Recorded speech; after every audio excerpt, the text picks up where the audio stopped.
So today this is a conversation that's based around the 24th e-publication Galata has produced over the past 7 years. And it is called Curatorial Archives and Curatorial Practices. Michela Alessandrini is here with us today. She is the person who's been doing this research for over quite a period, and apparently she's going to continue. But the research revolves around the question of the importance of curatorial archives, whether they're important or not. It revolves around the question, and this initiative she took on started with her own research, which took her to curators and contemporary curators of our times to understand their relationship, first of all, with the archive. And the reason that we thought as SALT to include this in our series of publications is that it has the potential of dealing with the question of archive. It's not so much as its material, but how do we deal with the archives, because this has always been an institution that invested heavily in the idea of collecting archival documents and making them available online. But we are, I think, like on an edge with the idea, as like with the exhibitions, we're on an edge with the idea of the archives, which they become more, maybe they have, or the potential of becoming more a model that describe the way you practice today. So this question of the archives and their practices is critical for this time, as they will. The institutions are more and more willing to collect archives and use them as materials that is both for research but also for exhibitions. And there are many questions revolving around that, and trying to open this pocket not into forming another way of practice, but trying to open it as a form of discussion is much more important. Bas Kortun, who was the founding director and is now with the chairman of Fund for Art Initiative, is here with us, and Charles Recher, who's the director of Banaba Museum, and they actually are collaborators on the 2005 Istanbul Biennial here in Istanbul, so I know everyone here is more or less acquainted with them. They're here with us because they are one of the 19 curators who had shared their opinions on the idea of the curatorial archive with Michela. And I think now it's time to get an introduction into the research and into the e-publication from Michela first, and then she's going to direct us with the conversation further. Yeah? Okay. Thank you very much, Merit, for the introduction, and thank you actually for, it's not like that, yeah? Like that, okay, yeah. So for actually making this possible, I was thinking before coming here how important is this day, because I am actually able to share the research and not to keep all this material that I gathered during my research in my archive, which would be a waste. I started this research, as you said, in maybe right after 2013, as I say in the introduction, but then we took the form of PhD research, and that is still ongoing. And I actually realized how the lack of bibliography on this very subject was something that I wanted to fight against somehow, and that the research that I was doing and the people that I was meeting and the questions that I was asking them were very important for me to actually build this bibliography that was missing. A lot has been said on artist archives and art critics archives. There are institutions that are actually based on this very idea of conserving art critics archives, like les Archives de la Critique d'Art in Rennes, in France.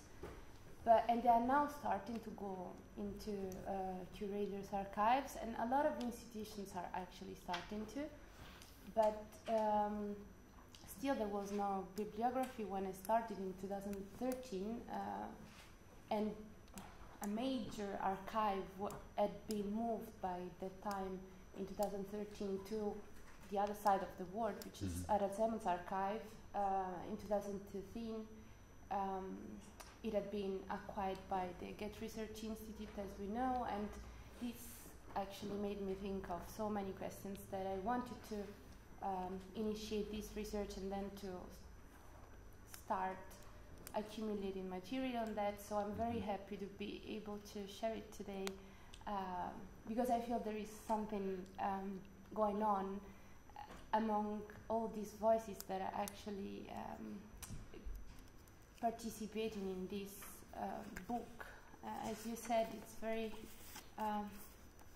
we can really see a variety in the way curators approach the notion of the, understand the notion of the archive, and also approach their own archive. And so the interview was, for me, a way to, probably the most direct way to go through these many ways of archiving and understanding them, because it was both personal. I could engage in a conversation with curators such as Charles and Vasif, but also bring the discussion from the personal level of the archive to a more, to a wider one, which I call after institutional. But I wanted to start with thanking everybody, but then I went far away in the discussion. But thank you again for this, to make this happen.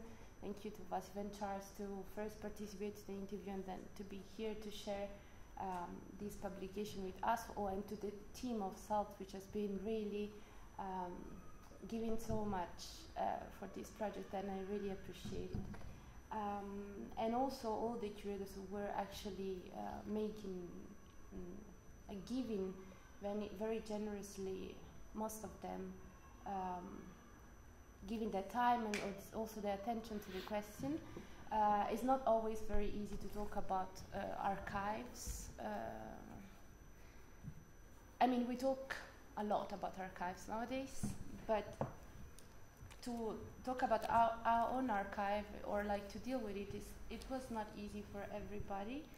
And it was not very easy also to get into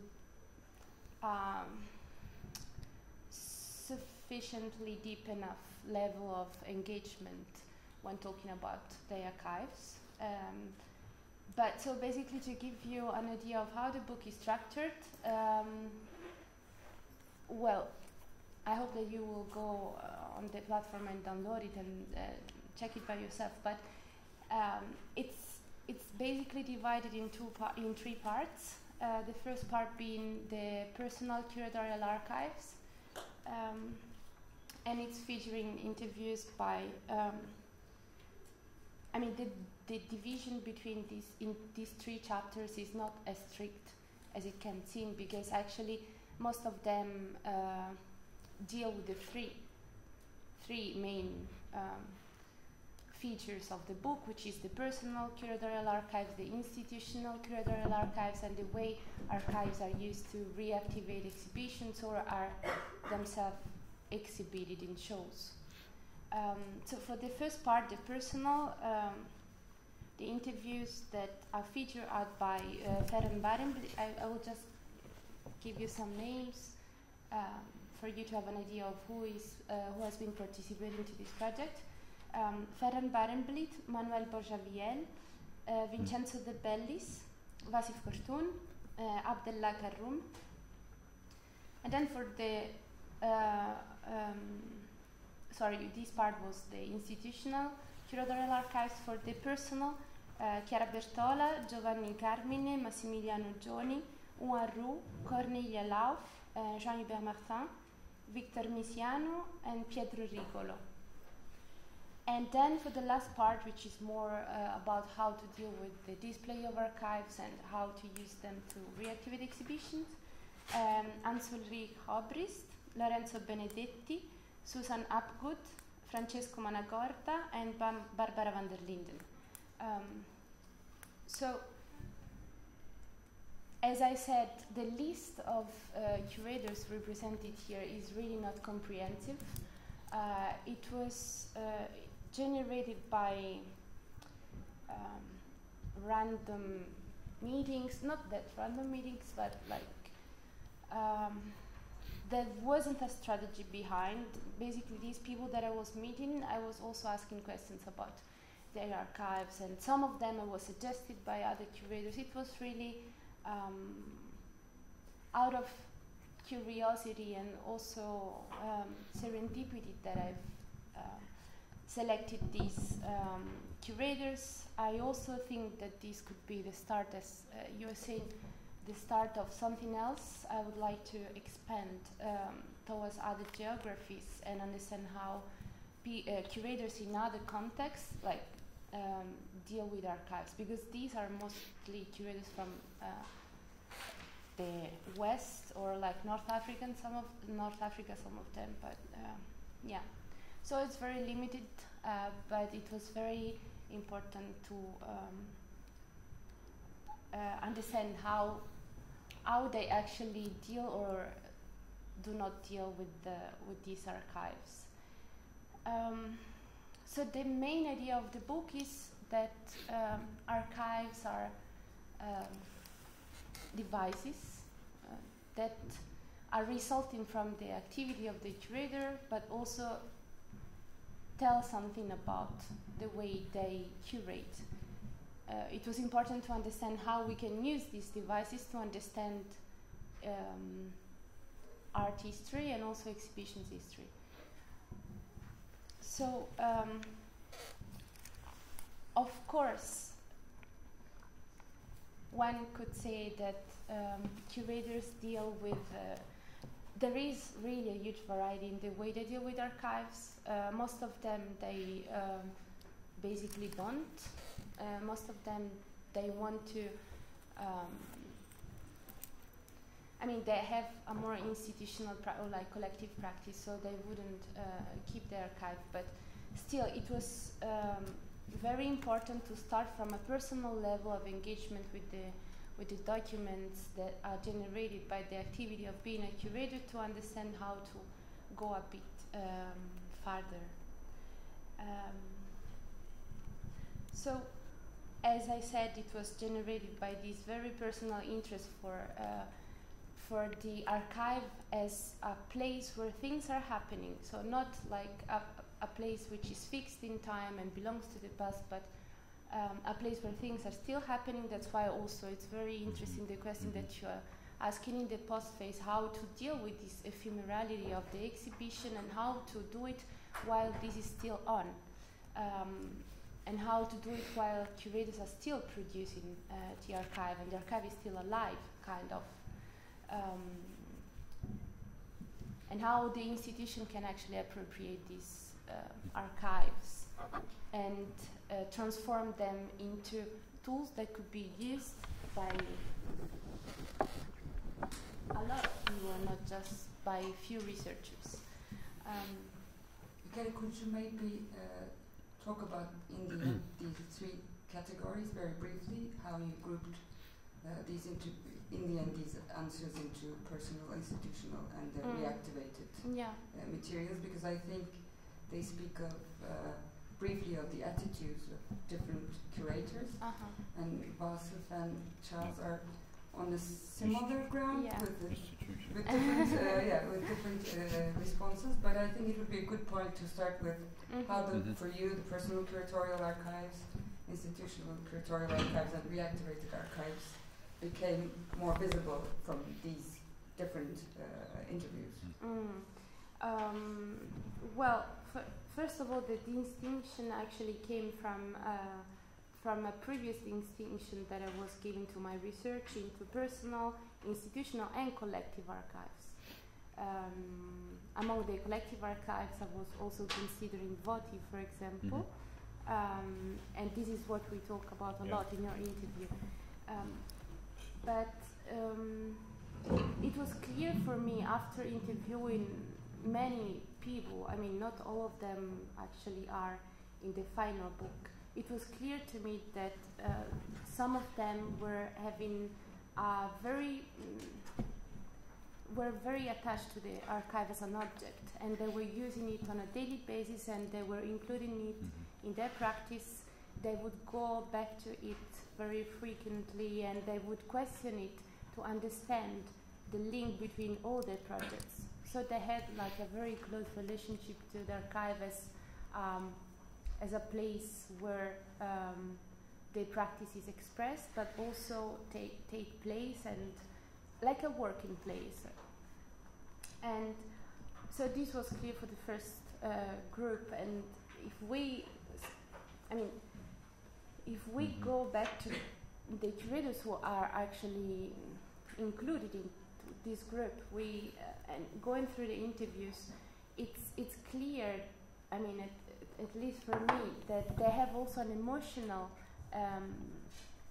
relationship to the archive, which is reflected in the way they use it and also the way they curate. So, for example, the archive could become a tool for representation or self-representation, which is something that we discussed about, and it's very dangerous. But it's dangerous on a personal level, also institutional level, because a lot of institutions now are dealing with archives in a way that it's kind of celebrating the history of the institution. It's happening everywhere, and maybe this is also a question that we could go through. Yeah, so it was clear that these curators were more involved into the consideration of the archive as a material that belonged to them, and that they can use to say something about, not about them, but about the project that they developed. So the idea of being the author of these exhibitions was more important among these curators. And I mean, some of them, for example, one of them is Jean-Hubert Martin, which is an archive that I had, his archive I had the chance to work with extensively. It was obvious that after a while, being in his archive in southern France, in Montèche, it was really obvious that the way he articulated the archive, also from the architectural point of view in the space, was reflecting the way, or like the visual thinking, which is at the base of his last projects. So it's easier to establish connections between archives and exhibitions when it comes to these kind of curators who have an attachment to, or they give value to this personal production. Whether with what I call institutional curatorial archives, it's more difficult, because of course they start from a person who was accumulating them, gathering them, but then somehow wanted to not get rid of them, but give it to somebody else. Give it to, like, making them available for other people. Maybe archiving in a systematic way. You tell Vasif something in your interview about this. Maybe we can talk about this a little bit. How to archive and put together maybe a library, for example, but not for ourselves, for an institution that we are not delegating, but that we want to include in this process of knowledge sharing. That was important. You felt like something was missing, right? And and you wanted to share it with people, and so in this way it's the same for I mean, not really the same, but you two have similar positions on this. You both are not that attached to the object. You both understand the archive as something useful to understand the institution, to question the institution, and then to go back to the history of our times, or like to what was neglected and why, and to the reasons why we remember, we don't remember, right? So, yeah. And then to go back to your question and finish with the classification, the third question was more about the third part is more about the way we deal with the display of archives, which is very important to me. As Manuel Borjavier says in his interview, we have to question the way we archive today and the rules behind archiving. We have to change the system in which we archive, because we cannot really archive the way we used to. So many things have changed. And I think it's very important also to understand that we cannot display archives as we used to, and we have to find new ways, which is very tricky, but there are some institutions that are doing a very good work in that sense. And then about exhibitions reactivation, it was important for me to understand how we can use this material, which is sometimes personal, sometimes less personal, to understand the vision of the curator. And the example, of course, at the beginning was Arad Zeman, and when attitudes become form, which had been restaged in 2012 and then reactivated in 2013 at the Fondazione Prada by Germano Celente. This is like the biggest example, but of course it has been reactivated in many ways through time. It was important to understand how the archive of Arad Zeman had been used or misused to rethink this exhibition, and which were the reasons behind the approach of this archive. Pietro Rigolo is talking extensively about this in his interview. But these distinctions are not really rigid, because I see that all these curators are, even if they work and they archive in different ways, of course, personal archives sometimes become institutional and vice versa, and there is a lot of contaminations, of course, between these different ways of archiving. So, for example, considering you were talking about the Istanbul Biennial, and it's actually a project that you were both working together in 2005. So this is something that we didn't discuss in your interviews, but maybe since you're both here, it could be interesting to understand how you were. I mean, if some archives of this biennial, which can be considered an institution, are left, and how did you deal with that? Yeah. Should we start? Shall I? On the spot. Questioning. I mean, of course, if the question is about the 2005 biennial, I have no idea what happened to the archive of the exhibition. I'm sure it's being well kept by the foundation, but of course, I mean, this is all series of correspondences and paperwork and photographs and images and all the things that go in between are actually not archived. I mean, the luxury and the violence of the archive is that you only deal with what exists, but what does not exist is really the crucial. I mean, is the key thing. Is the key here. So, I mean, in any event, any reconstruction or reimagination of the 2005 biennial would be a new project altogether as a historical. I mean, as a construct. I don't know. I mean, when I started, I mean, my questions are still naive, but they were quite naive. In terms of the approach to what an archive should be, and that was not even the question at the time, because at the very beginning of the 90s, we're going back to 91, 92, 93, those days. I mean, it's what I'd realized, but probably everybody had realized the same thing too, but they were not doing anything about it, in the sense that we were robbed of a history in terms of the history of Turkish modernity, at least in terms of art history and histories of exhibition practices and what happened. And there was just nothing, pretty much,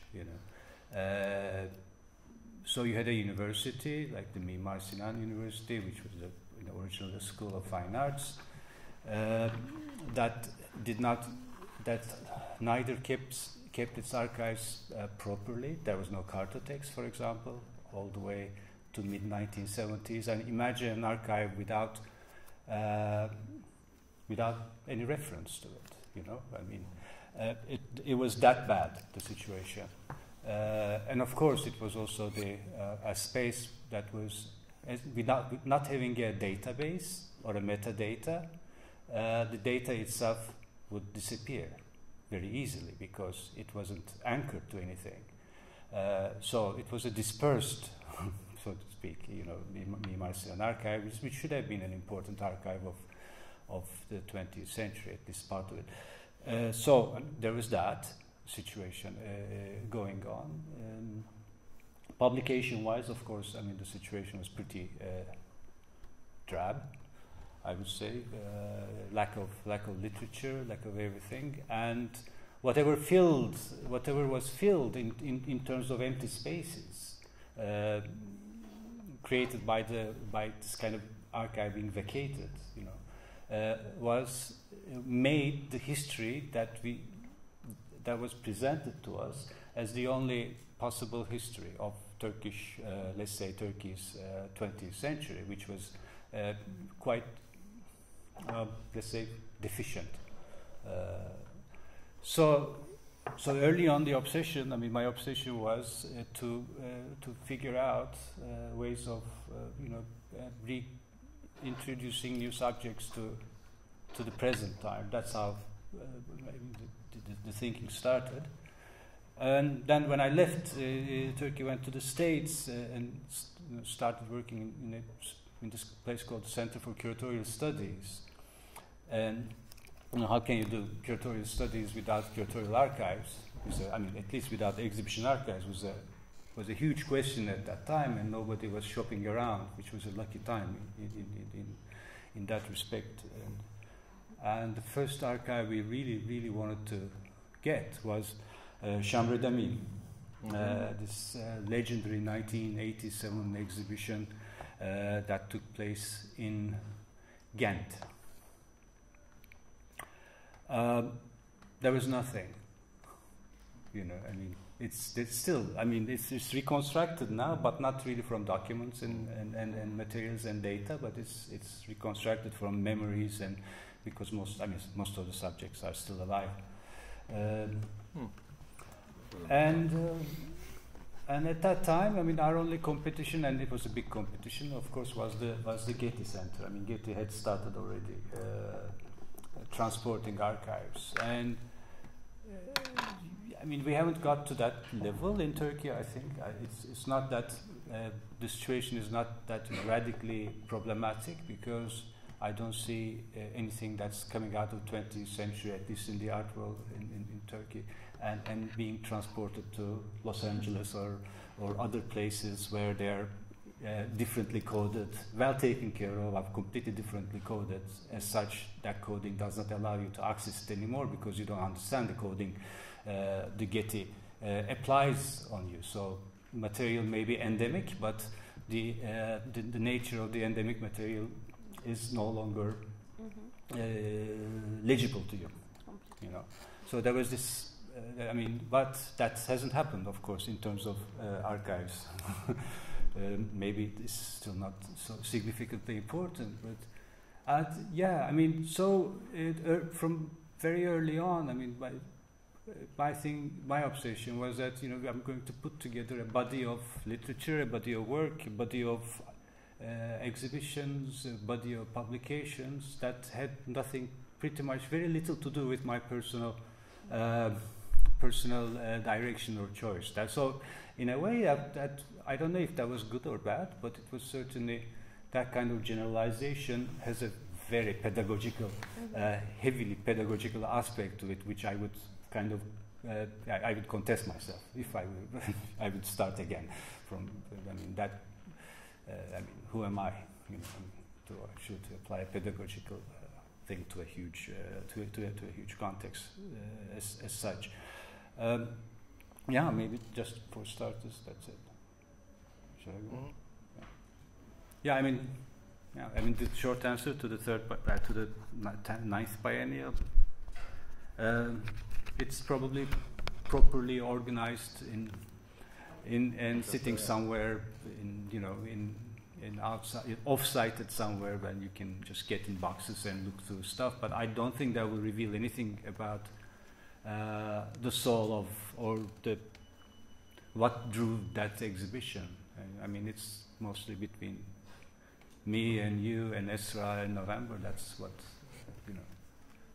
that was a different project in that way than what the data will tell you. Mm-hmm.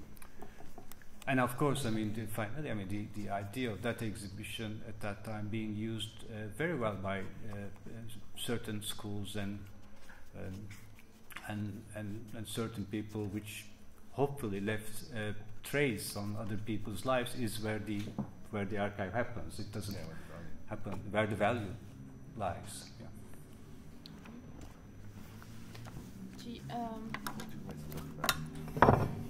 You actually raised a very important point, which is what is missing in the archive. The in-between, all the things that we cannot archive and that therefore we have to kind of forget, and how important it is to forget and to know how to forget. Which made me think of something that you say in your interview, and a project which is one of the most important that you based on the archives of Van Abbe, which is the Living Archive project. Mm-hmm. When you arrived actually in the institution in 2003-04, looking to the archive of the institution was a way for you to know its past and to know what happened before you, and also how to start dealing with the institution somehow. Maybe you, and what was forgotten and what was remembered actually gave you an overview of what the institution was previously, prior to your arrival, right? I suppose I feel a bit ambivalent about archives in general, and I think some of what Vasu said rings very true, but also from a different point of view of coming from this hegemonic colonial centre of somewhere like the Netherlands or Western Europe, that strip of Western Europe, the coastal region of Eurasia, you could say the west coastal region of Eurasia, which has been responsible for most of the large external colonialism and transatlantic and southern colonialisms of the last 200 years, or 500 years, really, going back to Columbus. So I think that from that region, there's a sort of ambivalence about archives, because on the one hand, I think there's a consciousness, and I think that's what Vasu was referring to, that archives are very important in shaping identity, shaping a sense of who we are. Yeah? I mean, we know this from our family. That where we come from is one of the questions that you ask at the most basic level when you're young. You know, who are my parents? If you don't know your parents, there's a kind of identity crisis. If you do know them, there's also an identity crisis, but it's a different one. It's, you know, you sort of produce yourself out of that question of where do I come from. It's a fundamental thing, and I think that's true for societies in of course very different ways. I wouldn't want just to upscale it, but still that question of a community and identity, a city, where does Istanbul come from? You know, we think about that history as being part of who we are in the city, and what makes this city Istanbul and not Izmir and not Selanik or whatever. So those histories, I think, are very important, and one way we can judge maybe their importance to archives is the way that often in military conquest, one of the first things that a conquering army does is destroy the archive of the people they're trying to overcome. So, you know, the English did that to the Scots in the 11th century when they finally got to Edinburgh Castle, and the first thing they did was destroy the archive because they wanted to destroy the sense that these people existed as a people. And the Americans did that to the Iraqis in 2003 when they let the Iraqi Museum be destroyed. Yeah? So there's a long history of that kind of, and clearly there's some understanding that archives are important because otherwise you wouldn't need to destroy them. But I think at the other hand, particularly maybe in the sort of colonial, the colonizer context where I come from, the archive is also an incredible weight, which in some ways is so powerfully heavy that it almost stops you moving. Yeah? So sometimes losing archives is actually a relief.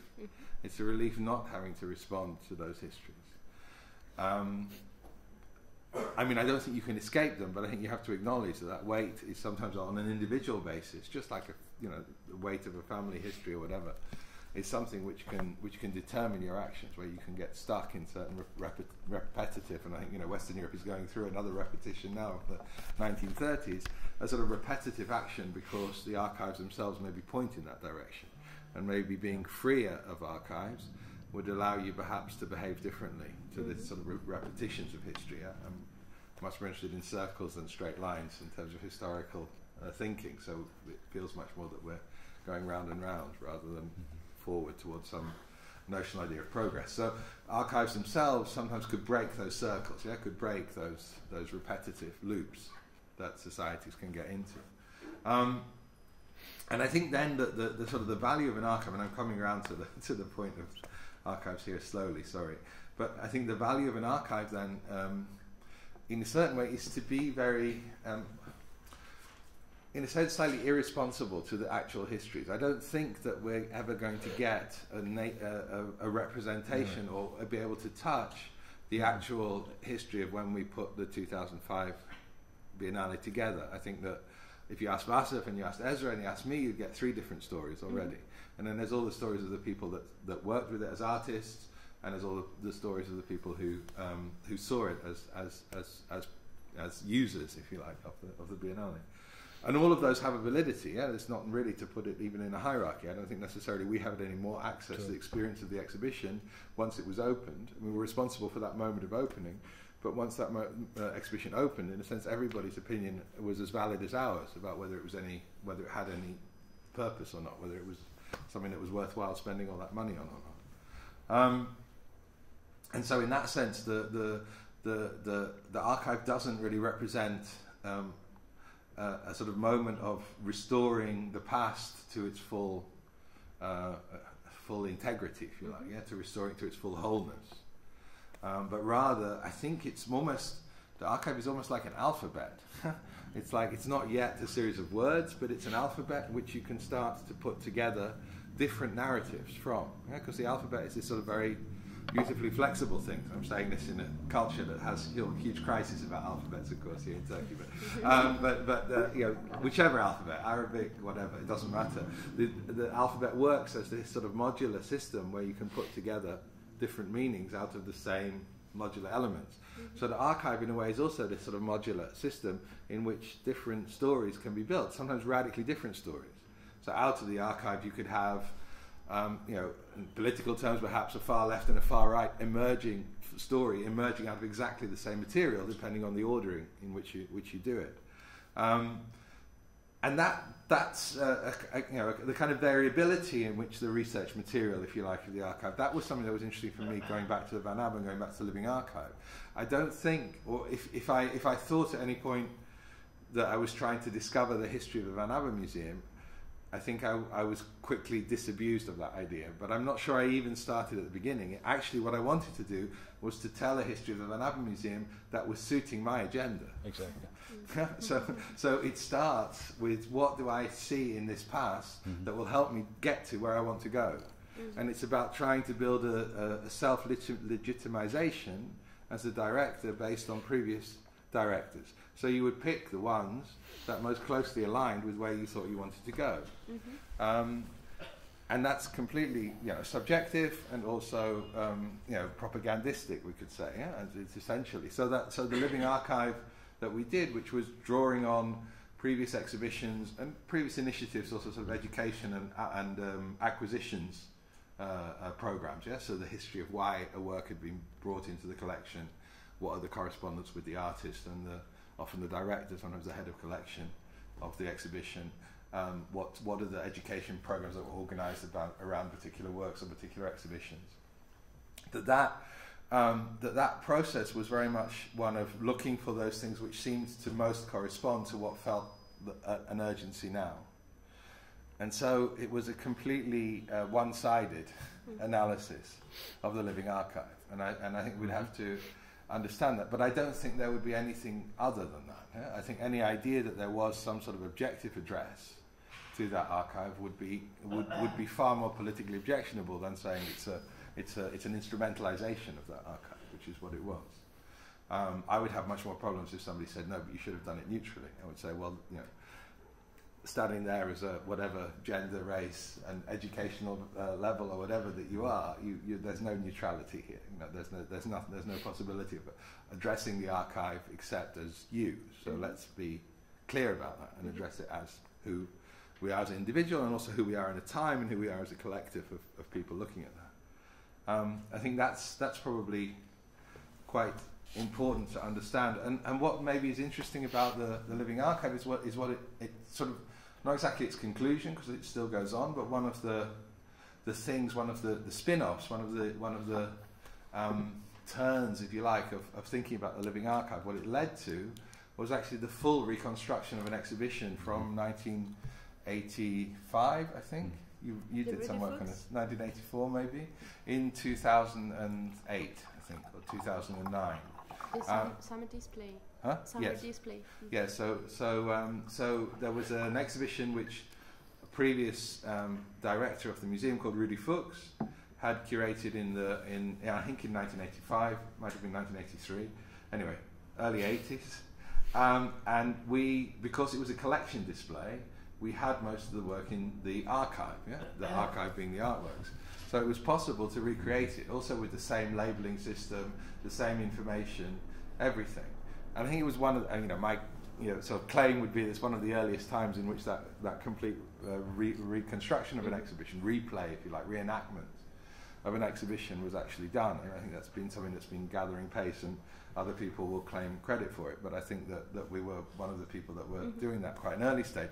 And it came out not necessarily the same motivations as other exhibitions, but it came out of that living archive and saying, well, what is it? And it partly came out of the fact that a lot of people were telling me at the time that the exhibitions that we were doing are not visual, they're not seductive, they're too political, you have to read too much. And this was an exhibition, and they said, what we really want are the exhibitions of Rudy Fuchs. They were great, they were amazing. Yeah? And then, of course, you go back into the archive, and you find out that actually there were far fewer visitors for those amazing exhibitions than there were to the exhibitions that we got, but people forget that. And the fact is there was quite a lot of criticism of the exhibition then, but 30 years later, people are looking back on their youth, which they think was better than where they are now, so they think that those exhibitions were wonderful. Yeah? So this whole process of the archive in the head is also affecting, again, the kind of critique that you would get in the present. And I thought, well, okay, so let's give them that in a certain sense. Yeah, let's give this bourgeois critics who are sort of stuck in this modernist time warp in a way. Let's give them what they want and see what they make of it. So it came out of kind of anger almost. Yeah, it didn't necessarily come out of this nice constructive idea, or wouldn't it be interesting to do this? It goes, okay, so we'll do it. And then out of that process, it became very interesting. So this sort of initial anger that suddenly became, but this might be really interesting, not only to just show the works, but actually to get Rudy involved in it. And there are many nice anecdotes about that I could go into if it was interesting. And then to reproduce the mediation, we would call it, the kind of information, which was barely present. I mean, it was just a little label with the name of the artist and the name of the work. But nevertheless, it was very different from the kinds of mediation that we were doing in the museum in 2008 at the time. So then reproducing that, and then again, because of course I was wanting to instrumentalize it, alongside that I made an exhibition of the more recent collection that we put together since 2004 when I came to the museum, to try and show the differences and to try and explain to people why this maybe no longer works. That's what I would hope they'd conclude, and that this is more interesting. Of course, many people concluded the opposite, and that's fine. But in a sense, that was the agenda behind it. So I suppose what I'm saying is this weight of the archive that we have, if we can throw off an idea of getting to some essential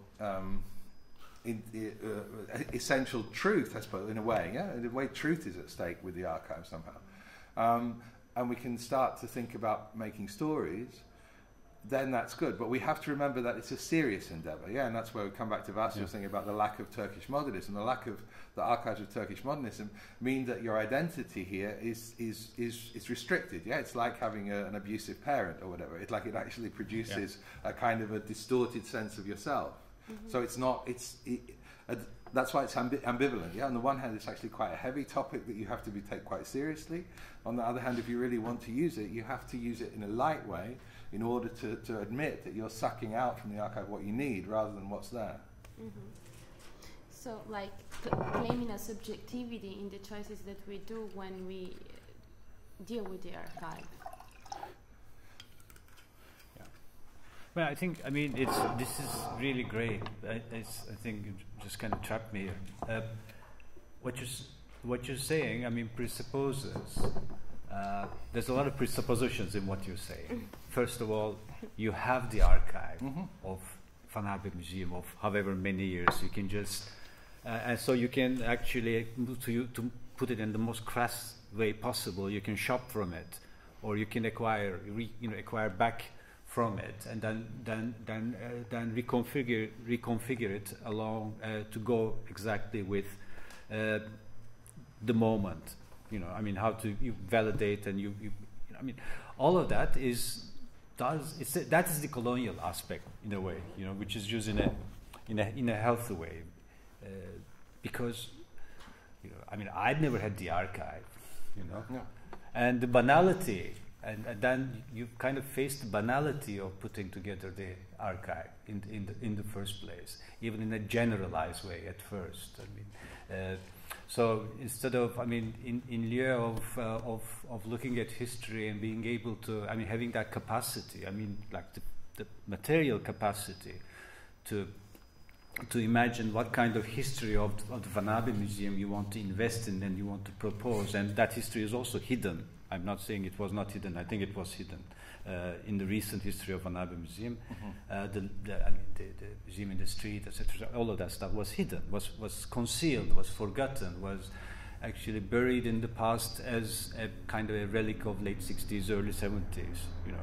And then it was reintroduced to the present time, and it's a failure. Whereas, like in our context, it was exactly the opposite. That's where do you go? There's nothing, pretty much. I mean, But so you have to create. You have to invent it. But you've invented it. But also, like if you look at the exhibition downstairs here now, which I find a really fascinating exhibition, you're not only inventing the archive. By looking for it, you find it. Yeah. So suddenly it's in the in Bursa, in the material, in the textile museum, or it's in the graphic museum on the other side of the Bosphorus, or suddenly these things emerge. And I remember, we would in 2005 we would never have asked to go to the graphic museum in wherever it is on the other side. It wouldn't have been a question that we'd ask. Yeah, so it was probably there in 2005, but we weren't asking it. So now by asking it, you suddenly discover that there are this stuff here.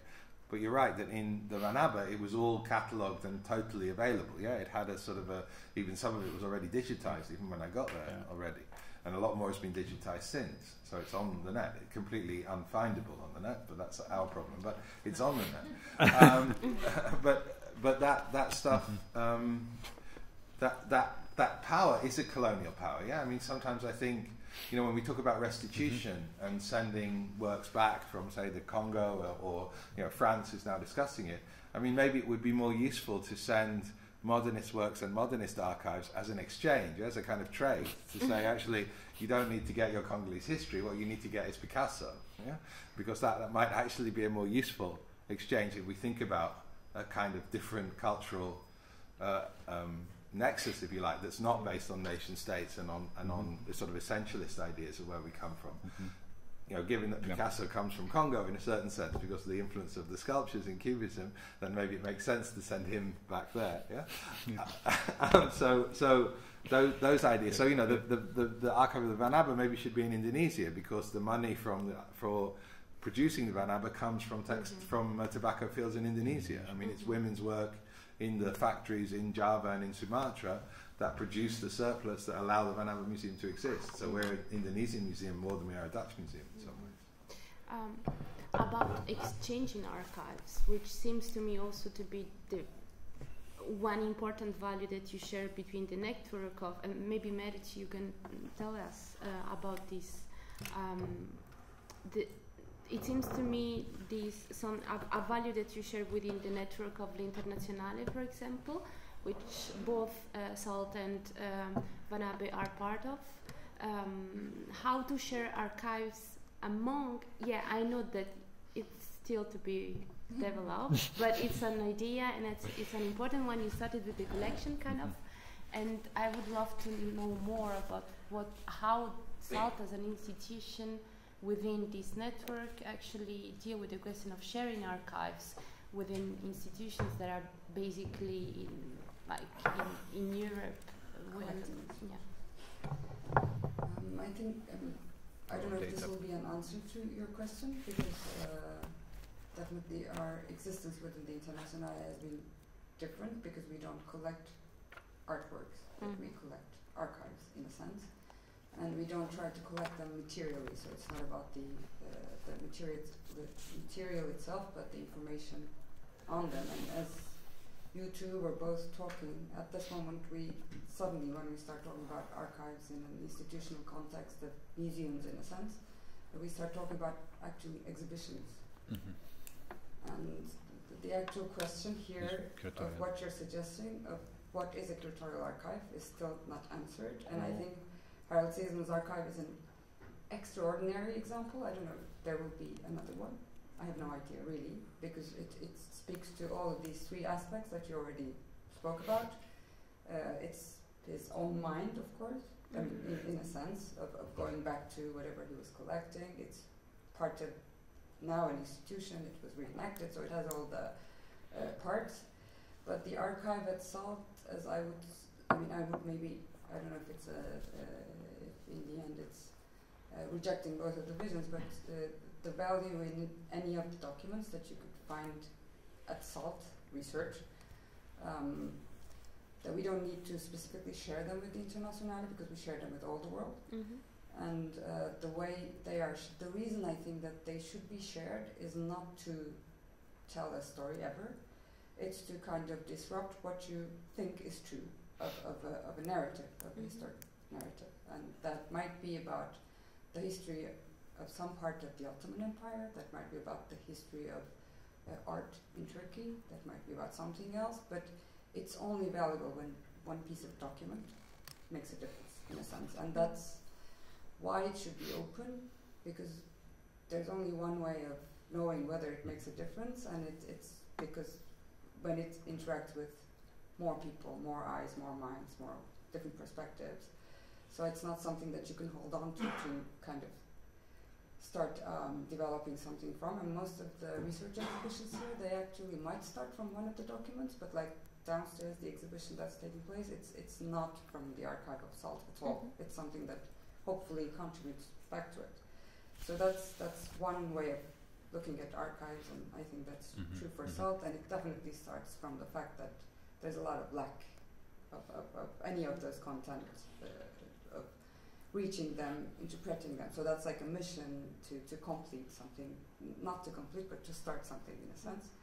But when we speak of the archive of an exhibition, that is extremely problematic in a sense, because of what you both agreed, that it doesn't really talk about what happened, and the exhibition is something that's meant to be temporal, but it's ephemeral, and we try to cling on to it in one way or another. And unless we start looking into it very carefully, it becomes material value. And I think even within the museums of Internationale, the way we collect archives might be extremely different to one another. So our collecting archival documents that complement an object, which is an art object, is still part of the collecting of the art object itself. It's not part of trying to understand further, or trying to find what was there but was never talked about. It adds more value, and any exhibition that you go today, it is complemented with this part which is suggested as the way that the process is being now more visible to the visitor, which are all problematic concepts in a sense. So I think it's, for SALT, it's valuable that even if there's an archive, even if there's an exhibition archive, for instance, it's to put together what was lacking, in a sense, of, to understand an era maybe. But a document from an artist's archive pairs with a document from the architecture archive, and it kind of lets you understand a bit more than just what can be narrated, because soon it won't be possible to narrate all of these. It's also depending on age of the people who are but they don't speak, I would say, in little bubbles, and that's, or at least they shouldn't. So yeah, that could be the richness in a sense, that doesn't speak only to the object and the artist and but the curatorial archive, I'm asking what is it in the end to two curators that are sitting here, because they also circle back to the institution and don't talk about it. Maybe some of the personal curatorial archive interviewees would be more forthcoming with it, but that is still problematic to me, and maybe you also have a different response to it. That's because you've been looking at it for so long. So now, I would actually love to hear your answers first.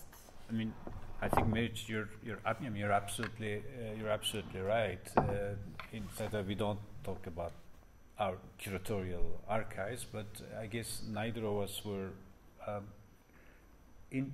You're not the right people. We're not the right people. I mean, we're not exactly like Harald Zeman's archive, and I mean, that was there were philosopher's stones. I mean, there are objects and things in the in the environment, not even the archive. It's an environment in which, when you look at a folder, a thing sitting on top of something else, these are all, things of reflection constantly. I mean, these are things that are familiar to you, which are associated with to other things and to other exhibition prices, etc. I mean, this is how you're thinking. I mean, some curators think like that. I mean, they think within this kind of I guess late kind of 19th century, very kind of erudite and quite luxurious, living in Mitteleuropa, etc., etc. I mean, that's a different place. That's a different kind of curatorial thing. I mean, I think very much the same. I mean, Jean-Hubert Martin's archive is very much in that zone as well. I mean, that's it's a space that reveals the way those types of curators thought. Ours was different. I mean, I guess we're a bit poor in that sense.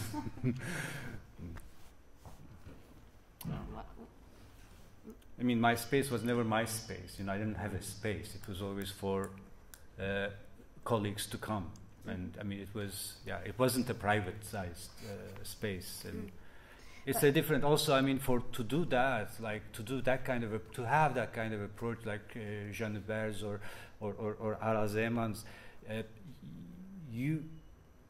it implies a particular kind of legacy and history and ancestry. I mean, they're aligned in a particular curatorial legacy, and we are aligned with a different curatorial legacy, if there's legacy. I can't.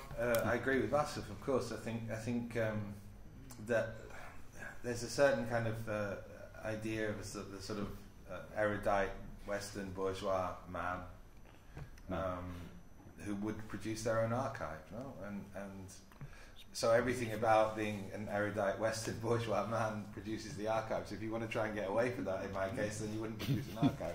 Yeah? I mean, it's a catch-22 in a way. If you produce an archive, then you become the thing that you don't want to be, even if you are it. So I think it's pretentious, the idea that there would be a curatorial archive. In my case, I would feel it pretentious. It would feel as though what I thought when I got up in the morning was of any importance to anybody else, yeah, and even to me actually the next day. That basically, I also think it would be a bit heavy, and what it would be, in a way, and I don't mean this totally sort of tragically, but it would be a sort of document of failures and mistakes in a way. I mean, that's the kind of what you produce. I think is you always see the inadequacies in what you produce. As you get older, more and more, in a certain sense, because you realise with distance that you were so ignorant at certain points. Not that you're necessarily less ignorant now, but you realise your ignorance more easily from a distance. So going through that whole process would be upsetting as well, and not only just pretentious, I think.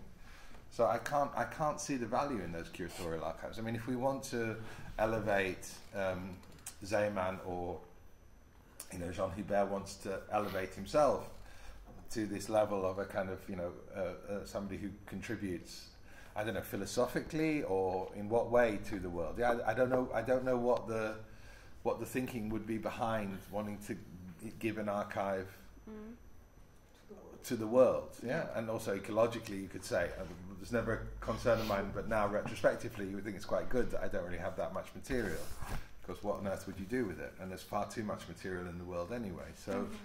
I mean, all those reasons are reasons not to have it. Even as I'm talking, I think whatever I have, I should actually reduce, and get rid more of it. Because I have papers and stuff that I just don't throw away because I'm too lazy, or I don't really want to go through them, so they just sit there.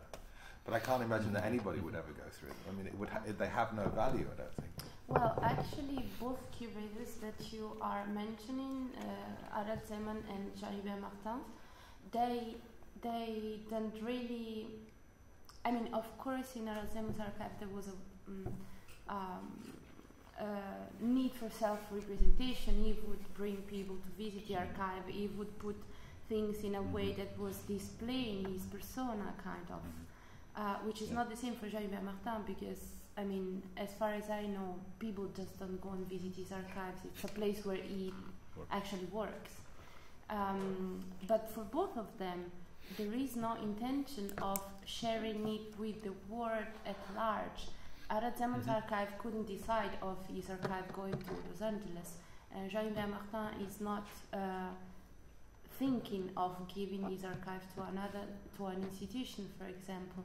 So it's more of a place where they work. And in this case, to me, it's interesting to analyze, to be in these places, environments, as you're saying, when they're still active, because you can understand the vision, the intentions, the failures, the hopes, everything in terms of emotions and also reasons involved in the process of exhibition making. And when you can actually get in touch with those elements, you can add value to what we know about that exhibition. In this sense, to me, it's important to, it's a very important add to the history of exhibitions and the way we can look at them, especially when it comes to archives. We can go through, we can approach these devices again in very different ways and construct very different narratives that we cannot if we keep on relying on the official version, which is told about the exhibition itself. So. Yes, but that has to be done in a way. Then curatorial archives would have to be done by people who are not curators, perhaps, but also certainly not about the curator themselves. Like in a sense, whatever might be interesting in that, and I understand why that might be interesting, particularly if there is a sort of exhibition histories discipline or whatever that's growing, and that these ideas become, as I think is understandable, that as interesting as some artistic propositions. Then at that point I understand it, but I think that it's really hard to be an individual who also feels a responsibility to that. It's just whatever's left. In a sense you can find, and you're welcome to look at that, but I'm never going to have a sort of active policy in that. That would feel totally pretentious and arrogant, I suppose. Wrong. I mean, I don't know if it's wrong, but I mean, I'm kind of Yes, I'm on Charles' side too on this one in particular. I mean, also, if you knew, some of you knew our late friend Hussein Aptekin. I mean, to understand his work, to figure it out, you'd have to be in his apartment, in his living room, and it carried all the keys to the work itself. I mean, the plethora of schnick-schnack, the little objects, the particular ways they would come together, all the notes and doodles, drawings, etc. The cigar boxes and the globes and everything else. It was quite revealing of what was to come, often, or some new Chinese technology of cables and lights and fixtures. But Harald Zeman is not in that position. We as curators don't invent a new world. That's not what we do. But Harald's archive is exactly. The Ticino, yes, was always looked like, the scientist's place. Where things were being invented. Whereas it was actually, as kind of a relational, many things and papers, etc., is relational to each other. Where you worked as an older Western man, that's different. I don't think it's the artist's room or archive is very different from the curators. I don't think we have that. Extra thing. It's just their home. Their home, the books on the walls, and it's all fine. That's not how. I don't know. I don't think it's presumptuous or anything. It's just as much as they're born into a world and born into a context and moving in a context, we are born to a different world and we're operating in a different context. I think it's interesting if you look. There are a number of artists, Daniel Buren, Robert Morris. There was something going around on Facebook recently around Robert Morris, Zeman. A number of artists who, in a sense, felt displaced because Zeman became the artist, which is what, in a sense, you're talking about. So, and what that's more a sort of fundamental question about curating. Like, if the curator becomes the artist, then what happens to the artist? It's kind of fine if curators become artists. I don't really care. That's totally, people can be what they want, and it's fine if they want to be artists. But what happens to the artist when that happens? Are they the raw material? Are they some sort of inert producers of, like going into a factory and getting the light bulbs that went into Hussein's works, or the little circles that made up the sort of shimmery fluorescent text that he produced? Does the artist become the person who produces the little circles of shimmering mirror? Yeah. Or does the artist? Is there a sort of still a dialogue between the artist's work being separated from the curatorial instrumentalization within a narrative? So does the artist's work become more like an archive, an element within an archive that can sort of be extracted and seen in itself, but is contextualized by this particular moment of the exhibition by this other artist who's called a curator? I think that the idea of curatorial archives in a way prompts me to think about those questions. Like, if we become artists, Vasuf and me, then what happens to the artists? They have to transform as well at that point, because we can't all be artists together. I don't think we can't be on an equal level in that sense, because we're orchestrating something as a curator, say, of the Biennale, and artists' contributions are somehow working with that. They're not working at the same level. Yeah, totally. I totally agree with you. Nevertheless, most of the history of exchanges with artists, for example, are registered into the archive of the curator or the archive of the institution, depending if the curator was freelance or what was his position within the exhibition.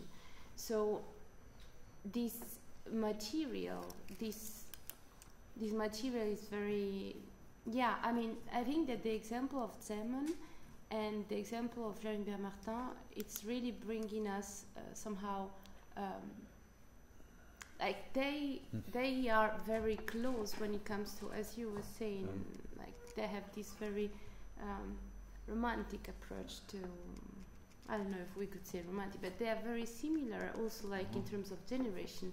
But it's really surprising to see how actually curators nowadays they archive in a different way, or they don't archive, and also the way, if they are directing institutions, for example, the way the archive can interact with the collection, and all the questions that are embedded within the archive as a working place.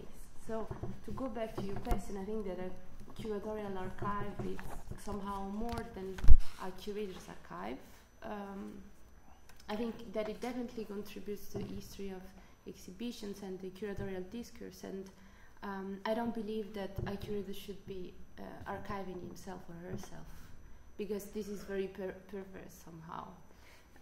Because you always will say the story that you want to say, and not, I mean, an archive is never objective, but I think that somebody else should take care of archives, and of course doing it in a, maybe when it comes to personal archives, should be done in also a much more subjective way than it is done when it is in institutions, for example, even if of course the act of archiving is always subjective, even within institutions. So I would like to add, this is why the e-publication, I think, is wealthy, because it kind of brings these questions that many of the people, I mean, many of the curators themselves at the institutions, they're all in this archive crazy moment where maybe there's not so much discussion on what it means for the institution in the future, or what it means for the user in the future, but there's the act of doing it. And I would say that I guess you're willing to have other conversations because there are so many people involved about this, and this here is like a very particular, very singular position, I would say, almost between Václav and Charles, because I'm sure there will be other conversations where the value of the curatorial archive is discussed through another line, and to kind of have a feeling of it, I suggest that you go through the EPUB, because these three different positions, they actually open many different questions, and this, we knew that this was very particular to also the position of SALT, in a sense, to discuss it from this end, but it prompts all the questions, as you were saying, as you go through it, that personally one might agree or not agree, but it kind of brings this as to the surface where we need to talk about it more in depth in the end. But this is like a moment to lift it up to a viewable position, in a sense. And maybe if there are questions from anyone, we can take those, not to kind of take the whole Saturday afternoon of all of you who came. Thank you. So if there are questions, there's a mic to go around. Or comments.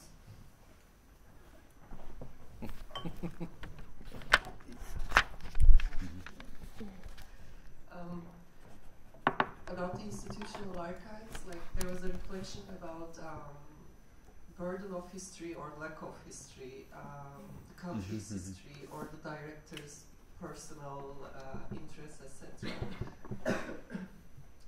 I was wondering if you can reflect on a little bit about the effects of masses or social moments or historical moments. I'm asking this with inspiration what Peter Leinebaum once said when we were interviewing him. He said, like, we didn't write the history of like working class neighborhoods or the witches or women. It's because people were asking us to write it. Like, it started from the roots, and we had to write it because people were asking. So in an institutional archive, like, do you have these moments where you feel obliged to take a different perspective on your archives? I mean, I think within a sort of a Western European museum, one of the questions internally would be understood to be what's the history of this institution, and to try and keep that and to try and reinterpret it. So that's not a mass movement, certainly, but it is a kind of similar question to that emerging from say a village narrative or something like that, where the village feels an urge, or the people that live there feel an urge to think about who they are and where they came from. And so I think there's an internal institutional desire to try and figure out if what we're doing now is this, then what gives it legitimacy in our past? We want to know why, if we're doing this, it makes sense because of something in the past. And that is amazingly comforting for an institution, to know that it's done it before. The idea that it would sort of go off its traditions is something that's much more difficult, even if you want to do that as a director for your colleagues, I think. So, I mean, certainly in my case, there was a reason to try and anchor it in the history of the museum, because also that was asked for. And I think the example I said of reconstructing Rudy Fuchs's exhibition was absolutely from a different community, from a particular art-loving community in the Netherlands that thought that what we were showing, if we did an exhibition called Becoming Dutch and looked at questions of identity, that wasn't art anymore. And they got very worried that the institution was no longer an art museum. Which, you know, I mean, they had a point. Yeah? I think it's true in terms of how, in terms of if you have a particular definition of what art is and people stop doing that, then it isn't really an art museum in your eyes. It's sort of, they're right in a way. You have to argue that art is something different from what they believe, rather than that you're just sticking with that paradigm of what art is. And so that came out of their, in a sense, their demand to see something they could recognise as being art and being the collection, in a certain sense. And maybe it was a sort of provocation to them as well, in a certain sense. But it was also an attempt to make them feel that they could recognise themselves again in the museum, which they felt they couldn't. Does that answer it a bit? I mean, I think it's this internal institution. I don't think the community, at least in Western Europe, because they have other mechanisms. I don't. Maybe not directly the community, but the tendencies of being discussed. Like, that's curious. Yeah, I mean, I think maybe one more example, and then I'll pass the mic to Vasif. We started working together with a group. Hip hop is quite strong in Eindhoven still, and also in Rotterdam, which is nearby. And we started working with people that were doing hip hop, and particularly hip hop dance and things like that. And then, as we were working with them, one of this question came out about a famous early sort of rap hip hop dance person called Margaret Smart in New York had died, and they said, you know, it would be really great if we could buy her shoes for the collection, because that would be something that would sort of be our memory of that. So if you're collecting people's memories, this would be really great. You know, we've got Donald Judd or something, so this would be our Donald Judd in a certain sense. And so then we sort of went along with it, and we started to describe it, and now we're at the point where and it was a big question, like, why would you buy them, and do you then just put them in a vitrine and say these are Marjorie Smart's sneakers, you know, whatever. Because that's probably entirely meaningless, you know. But so, do you allow people to dance in them? But then, can you conserve them in that way? And what exactly do we do? So all those questions are still unfolding, really. But we're going to sort of make the gesture to acquire it as well, because we haven't quite solved out what we do with them. But it seems important to make a gesture towards them. So, okay, now we've got them. What do we do with them? And maybe that'll be a waste of money. But we have the surplus of resources. Because of colonialism and tobacco and all that, we have the surplus of resources to be able to do that. So maybe that comes from a particular. No. Question. Both of your answers to the personal archives seemed a bit too easy. You chose the two romantic figures to jump on examples and then avoided the question, yet you both use your institutional power to make public what you like to make public about your own practices. And what would, in this case, what I think of as being in the personal archive would be the personal relationships. And that also contributes to value making and artistic myths. and you avoid your responsibility in that by choosing not to archive it, not to make it public. So isn't there something there to be taking responsibility for in relation to a personal archive? I mean, that's a premeditated question. No, no. I mean, I'm not sure about this question, just to be frank with you, because it presupposes a lot of things about real power and all of those things, which is really I mean, I don't see the power here. First of all, maybe I'm not seeing it because maybe you imagine that I'm in a position of power or something like this, but I don't see the power here. No, I mean, the idea was obviously not to jump on. They are easy targets. No, they're not easy targets. They were really responsible, fantastic people, and they're also, in one way or the other, are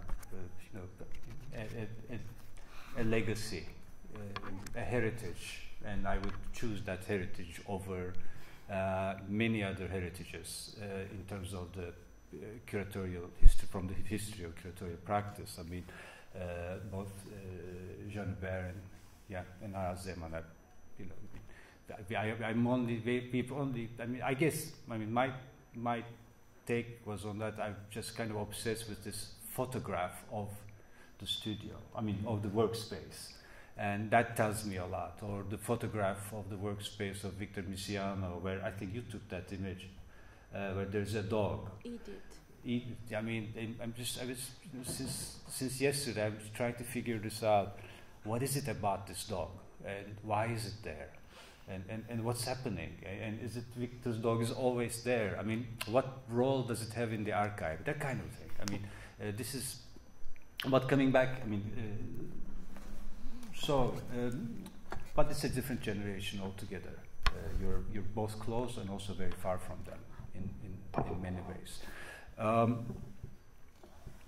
About personal choice, I don't know if it's personal, but it's just about taking responsibility for your decisions, and trying to support them in the public, in the sub-public sphere, and trying to defend them in the public sphere. I think it's more about that than having power and using it the whatever way you want to use it.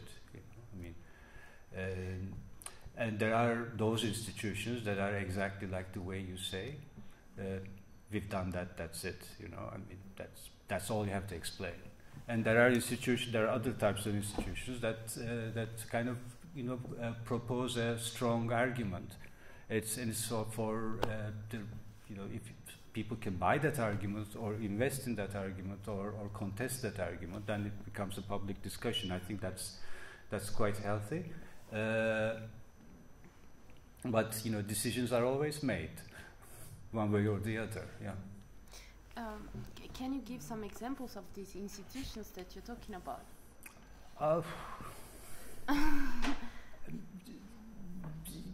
Well, I mean, it's not to badmouth anyone. Please don't misunderstand me. Now I'm an independent person. I can say anything I want. So I'm not speaking from an institutional position. And I was, for example, this morning at Istanbul Modern to see the new collection hang. And it was insulting to me in many ways, the way it was put together. Its remarkable arbitrariness, its complete lack of putting together a story of sorts, and all of that.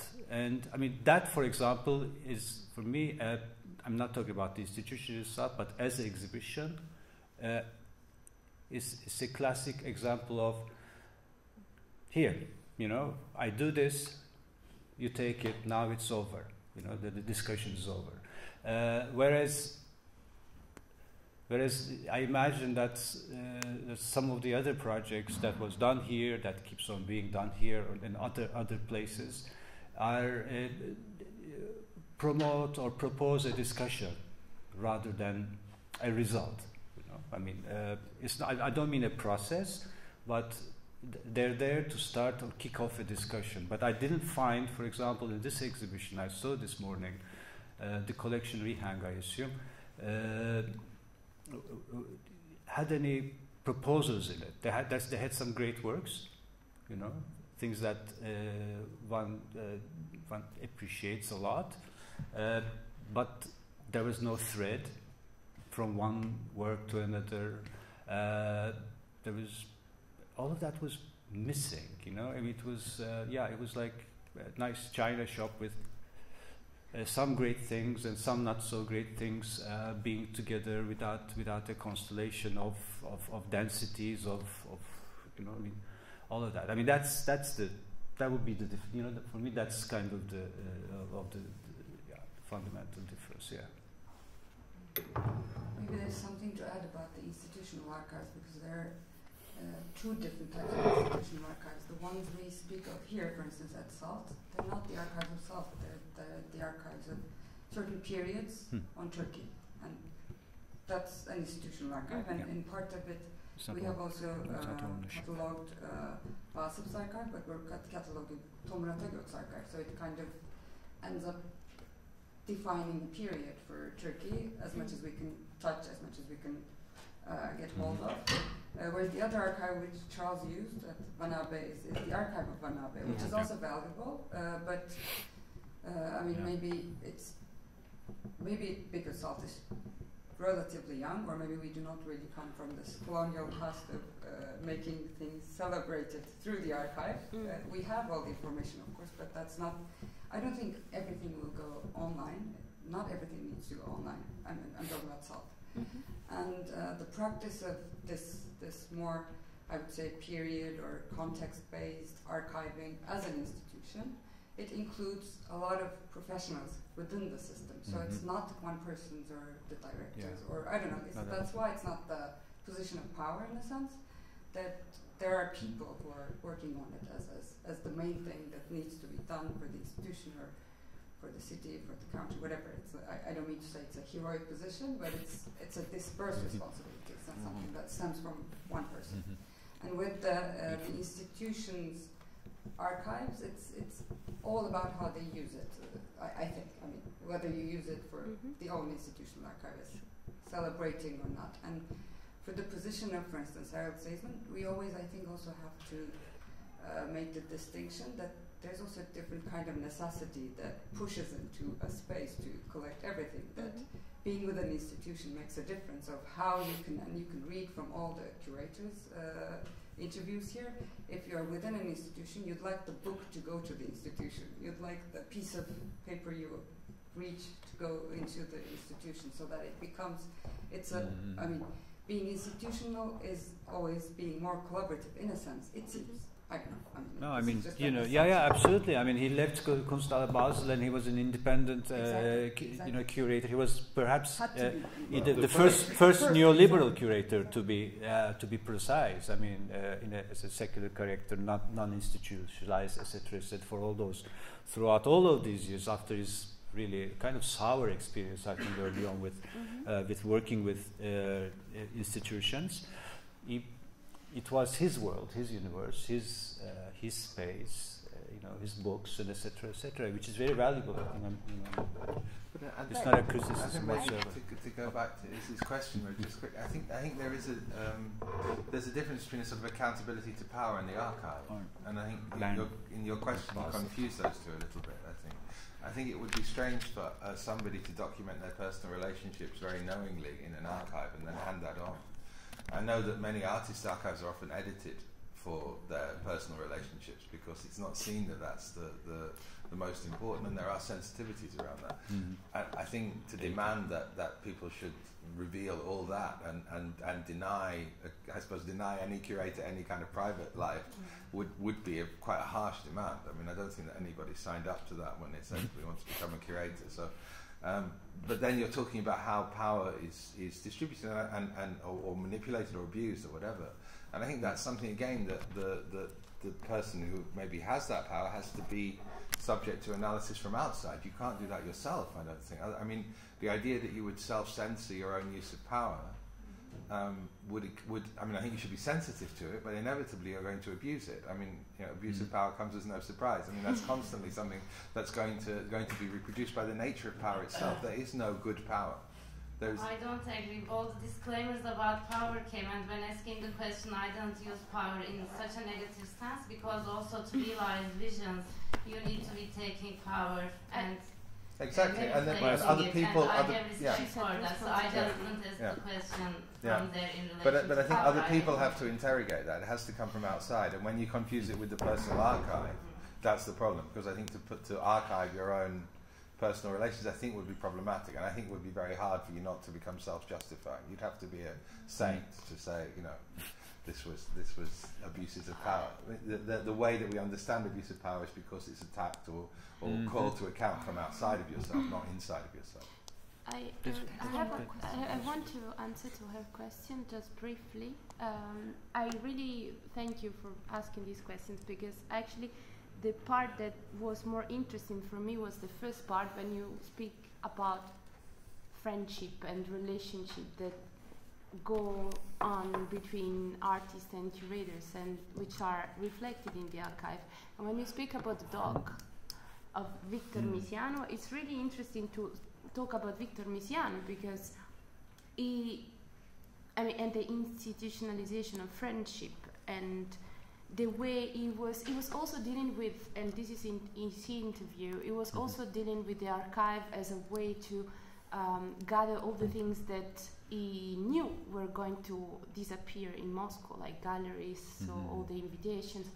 But he also kept a lot of the correspondences, for example, that he had with the artists he was working with, and he kept on working with.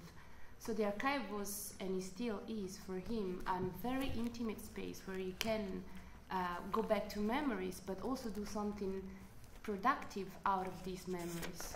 So this is more the way it was intended. Of course, it's a question of responsibility also. I didn't really get the power part, but more the responsibility part of somebody engaging in a relationship and then kind of giving something back, leaving traces of this relationship in a place which is still alive and where it's still working. It's not something that it's not a narration.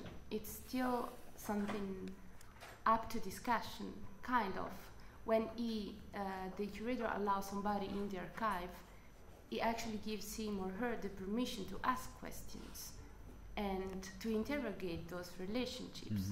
This is the way I was intending it. So,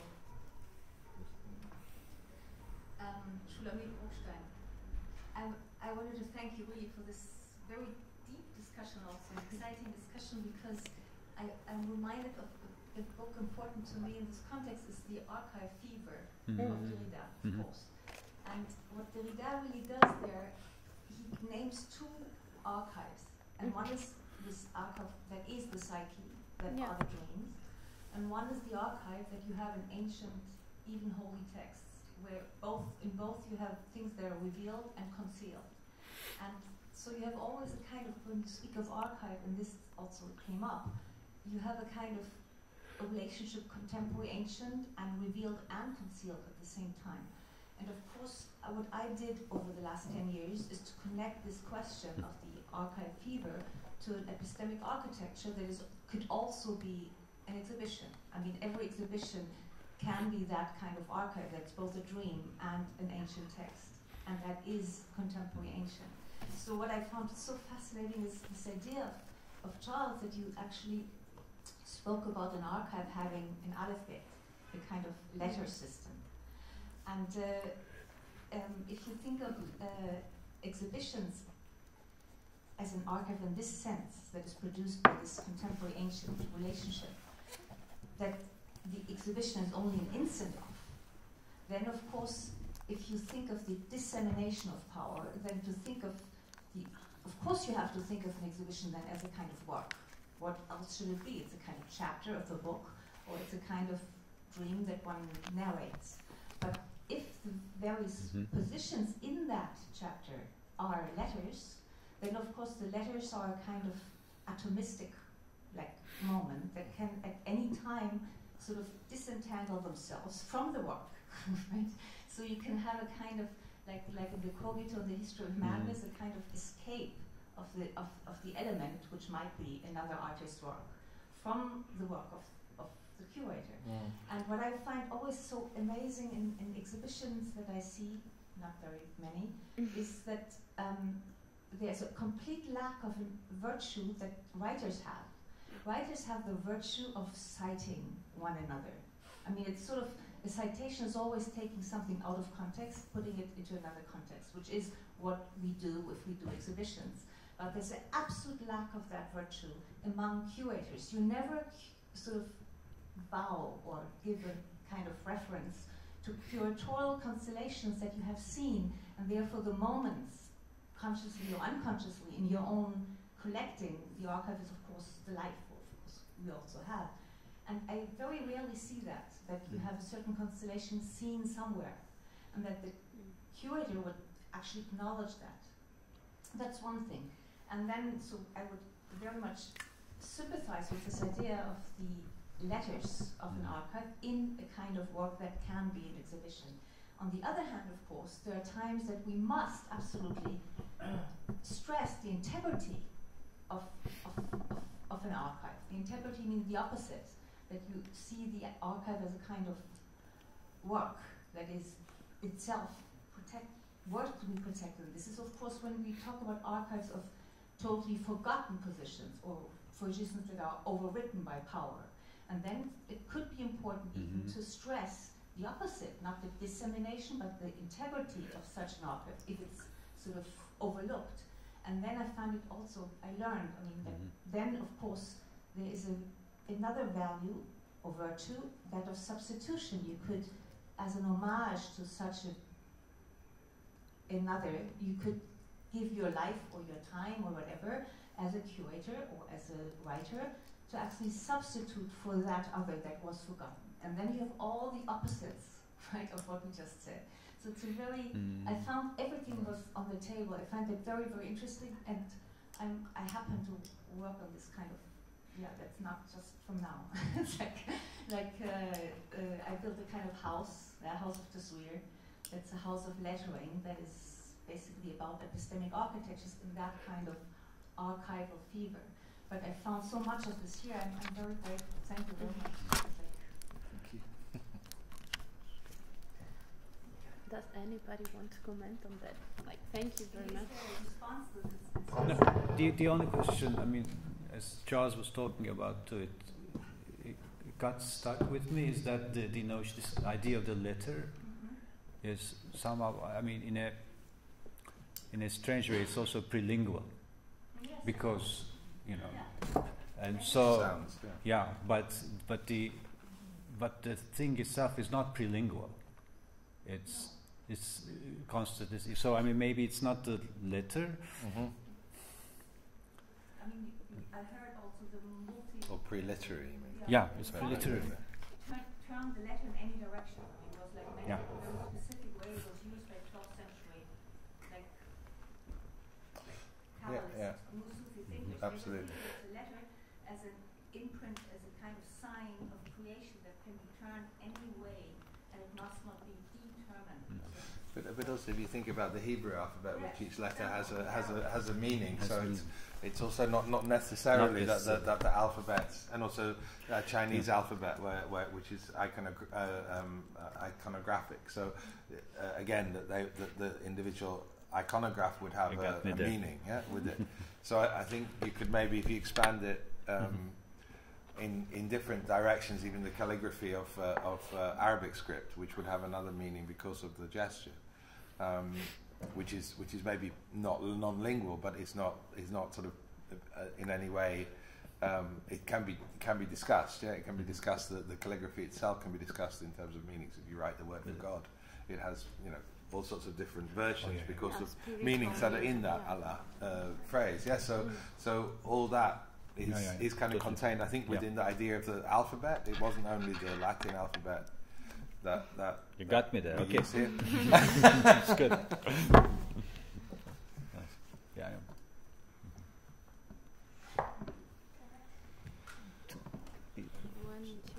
Yes, Ines, then. Yeah. Thank you. I was also struck by the same metaphor, actually, that it was like an alphabet, as it is also a kind of code that can be read by someone who's entering the archive and comes from outside, and some things can be discovered actually in that archive that even the archivist doesn't control. Right. So, yes, thank you for that. And I was really thinking about a project that I'm working on right now about an archive that got dismantled in that way. It is an artist archive from Ulises Carrion, a Mexican artist who lived in Amsterdam a while. And his archive got dismantled, and there is only one box left that I found in another artist archive. And we decided with some younger artists that actually are very much inspired by the way that this Ulises Carrion worked, and to make an exhibition in that box. So also to take the archive as a space that came very much forth, the blind spots of the archive that also you talked about today. It was very nice to see that kind of this lack of control always comes back, and this tricky parts of the idea of the archive that you talked about today, both in the way of structure, how it can be reread, but also that there are no facts. And also I really liked Merich's idea that you always have to try to disrupt the truth. And actually to work on this project, it is very exciting for me because, and maybe to ask an advice to you and the people in the room, how to also for me as a curator to disrupt your own truth continuously, because as a curator you always have this idea of selecting, so who am I to select something, and there's a very big responsibility actually. And yeah, if someone wants to comment or give advice on my truth, or you know, the idea of the fetish maybe, as well as this box becomes this space that is empty and kind of the only thing left of this structure that can be reread more towards the future, instead of taking it as facts from the past. Maybe someone wants to comment on my thing. But thank you very much for the inspiring talks.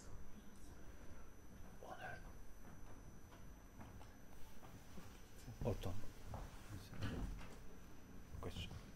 Thank you. It's great to have someone who could imagine buying the sneakers of a hip-hop star and giving them away to the people who could keep on dancing with them instead of keeping them and killing them in a museum. But I understand your point. It's a rival good, so who will wear that shoes? We have time-sharing mechanisms for that, etc. It's great that, but eventually it will die eventually. But it's great that you have a vision, at least you can think of it. But I wonder why these do not come true. Okay, when we're talking about sneakers, it's a rival good. But if we're talking about digital information, it's non-rival. And if we're talking about an archive, I don't ask access to the archive, which is a very vague term. I want freedom on the archive. Who will write the sentences out of the archive? The institution or who? What does the content that I spend time on, what's the freedom that the content I spend time on gives me the freedom? For example, I just downloaded the book. I wanted to highlight some part. My software didn't allow me to highlight part from the book. Then I tried to comment. I tried to build on the content so that out of the archive, I could build on the archive. That this says that the document security settings are not allowed to comment on the documents. There are technological measures, and there are like legislative measures against this. For example, how about having the rights of the hip-hop stars' songs and then dedicating to the public domain so that anyone can remix those songs? Marjorie Smart was a dancer, not a singer, so therefore you have to do the choreography. But I mean, maybe in some ways to answer both questions at the same time from the woman at the back as well is, you see, I think things like freedom, when you call for freedom, and I understand this is a specific example, but in general, it only becomes meaningful when you actually have a specific issue where your freedom is being limited in some sense. Yeah? So it's actually the way to demonstrate whether the archive is free is to ask questions of it and find out where you're stopped.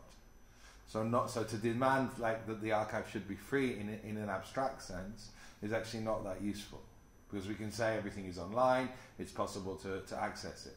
But obviously the institution is the one that's interested in carrying out its own history and telling its own history, and there aren't so many other people that are interested in telling the history of the Van Abbe Museum except the Van Abbe Museum. So this idea of freedom would only be meaningful if somebody came in and said, I want to tell an alternative history of the Van Abbe Museum, and then we'd have to respond to it. But if nobody comes to do that, that's the point, then yeah, but it has to be tested out at that moment. So when you wanted to comment and you couldn't comment, then you were reaching a certain point which you could rightly say, now I want the freedom to do this. Do you want the freedom to delete that? Maybe it's a different question, yeah, because that would also be a restriction on your freedom, because you would say, I cannot delete this document from the web.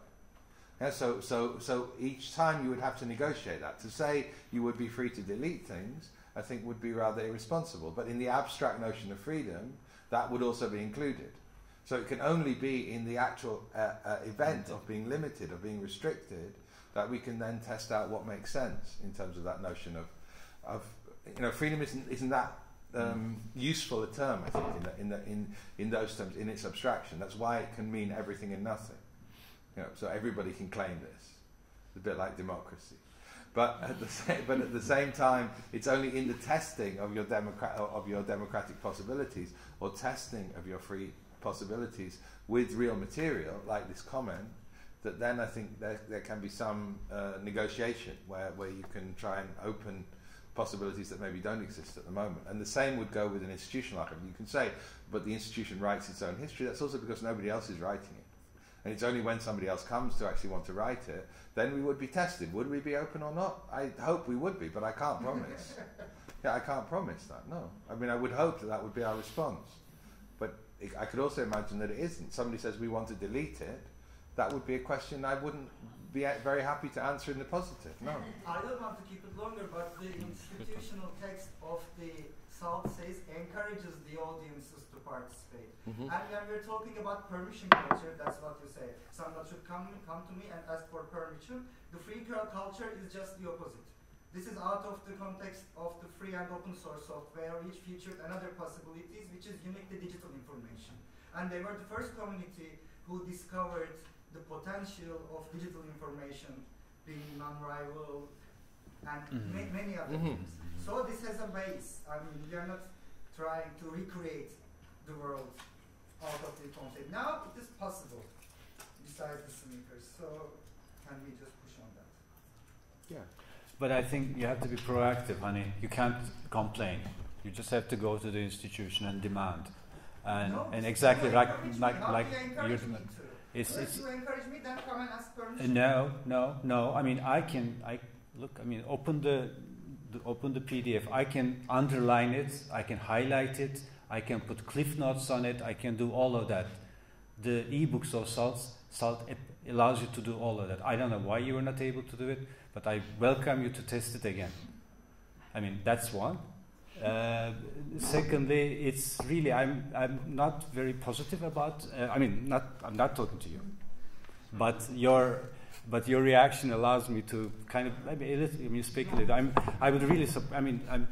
full on Charles's side on that front, rather than a reactive position, a proactive position helps quite a bit. And the magic of what happened. I don't know how you got involved with the hip-hop dancers and how long that relationship was, if it was been going on for a long time, if both if there's any contention between the two parties or not, and all of that included. That the idea that somebody came from that group to the institution and say, get us those sneakers, is the most magical aspect of it. Not that you get it, you don't get it, but that kind of empowerment or self-empowerment is when the miracle happens in a way. And I'm totally with you in that way. But that kind of self-empowerment is not actually condoned by the institution. Sometimes when you are in the institution, you not realize how much you condone or you don't condone. Yeah, you probably imagine that you condone much more than you actually do. Because the world looks different from both sides, and you have other concerns, obviously. But yeah, I mean that act for me is the moment, and when that happening is something we always search for. I mean, we always wish for, but that's always built on a more proactive action on both sides. I mean, because we can't buy the usual argument, or we can't rest, usual argument of institutions being closed and this and that. I mean that's never got anyone anywhere. And without testing the institution will not test itself most of the time. Yeah. That's the important thing. You can't expect an institution to estimate where it's restricting freedom. That's overestimating the capacity of an institution. And I think that's true in any point, even free software. There's certain limitations in terms of deletions and things like that, which again which need to be tested in the act. That if you say there was an idea of free software and it never ever had any questioning about how it might develop itself, that's not true. Even I know that. Yeah? There's a process which it happened, and there was an unfolding of the rules and the engagements. Why was that? Because people asked questions of it, not because they thought, oh, somebody might one day ask this question, so we better anticipate that. No, it was real questions, and every possible process of achieving something is a response to a demand. It's never the person with power that imagines what the demand is and then tries to say it. And if they do, it might be a very noble idea. If they do it, they'll get the answer wrong. They'll always get the answer wrong. They will. It's only in the actual conflict between friendly enemies, in that conflict, then something gets produced that's interesting. But Charles, as a user, for example, how would you be proactive in asking to the document archive, which is like a very strict and very traditional one, and still, I mean, it's about curators archive mainly. How would you ask to the document archive? How would you be more proactive in accessing those archives in a freer way? I mean, the only the only way I could say is because it's an example of what we do. So that's how I know this question in practical terms. We have a project which is learnt from SALT, but came out slightly differently, which is called the Deviant Research. Yeah, but it comes from the institution, right? Like you propose to research. Yeah, but that would be the proactive thing that you were saying. It's to say we have a certain amount of money which we make available for people to do research in what they propose into what we understand as our archive, which are the literal document archives, the artworks, the collection of artworks as an archive, and the knowledge of the people who work in that institution and the people who we have contact with. Yeah, so the communities, the constituencies that we work with. And that you as an independent researcher, or a dependent researcher, doesn't really matter. You as a researcher, you can come and you can make a proposal. And then we select the proposals that we give the money, because we can't fund all of them, so we make a selection, which you could say is, again, problematic. Institution does it. But then they come in with a specific set of questions, which often produces, so that's proactively as looking to support people to raise questions which we wouldn't ever think of, and couldn't ever think of, because we wouldn't be capable of doing that. Yeah, but this is something that comes from the institution, doesn't come from the user of the archive, for example. No, but it's proactively, it's proactively asking that those people to come into the institution. I think that's the only proactive aspect of the institution that I could see, to try and support and fund those questions that we're not expecting. If they come spontaneously and we don't have to pay for it, it's even better, then we get it for free. But in a certain sense, I think that you can only do that. You can only create the conditions where those questions can be asked, but you can't ask the questions yourself and answer them in advance. And that's what I feel you're asking a bit. Mitch, I would really love to hear your thoughts on this. Yeah, because the deviant research is based on the program here. I really don't have much to say. I'm jet lag. way too jet lagged to have done so much so far. But I mean, to answer your question, maybe Orton and I speak about some of these from time to time, so I don't know if I have any answers to them anymore. But that's the encouragement part, the proactive part Charles talks about. So we don't go ask for a gift from anyone around. We always know some of them might be forthcoming with that and some of them wouldn't. And so it's the same with institutions. So institutions do have attitudes, and attitudes are, I think, way much better than principles in a sense, because it means that we can keep the door open, we can keep our minds open, and if someone probes something into it one way or another, then it's possible. It's like Charles says, it's not a given thing, because the institution doesn't live actually to give whatever anyone is asking, but it's not about maybe the good thing, let's call it, I don't know if good is a good word, still, SALT and Banaba at least try more to be open, not to the requests, but the requests that resonate with what they're trying to establish. For the institution, for the users, for the colleagues. They're very important. I mean, everyone always talks about the users, but this is like an environment, first of all, that starts from nourishing itself, and then it goes out, tries to go out into the open by a program, and then it opens the doors to someone who has the courage, because it happened 7 years ago. An architecture student sent an email to salt@saltonline.org just asking to use the space 3 days in a row, blah, blah, blah, and someone was telling me, I'll say, no, we cannot allow them at night. And I was like, yes, we don't have to allow them at night, but we can speak to them and ask whether they'd be happy to stay until 8 p.m. That's a negotiation, that's a compromise, and that took off as something very small for us, and it was just giving space, but it took on as almost like the path of one person who just dared to ask, and that was just a second-year architecture student. So that's the proaction, and these are very simple things. Simple things we always give. Harder things, like if you need Documenta to open their archives, it's a great task. I'm sure they would love to do it, but that might take 10 years. So it's like there are many moments of how these happen, but the idea of an institution is set in stone, I think, in everyone's mind, when it's easier to speak of an institution as I don't know, as a certain structure. But I think it's in the end about the attitudes. So anything can bend, anything can go worse or better in a sense.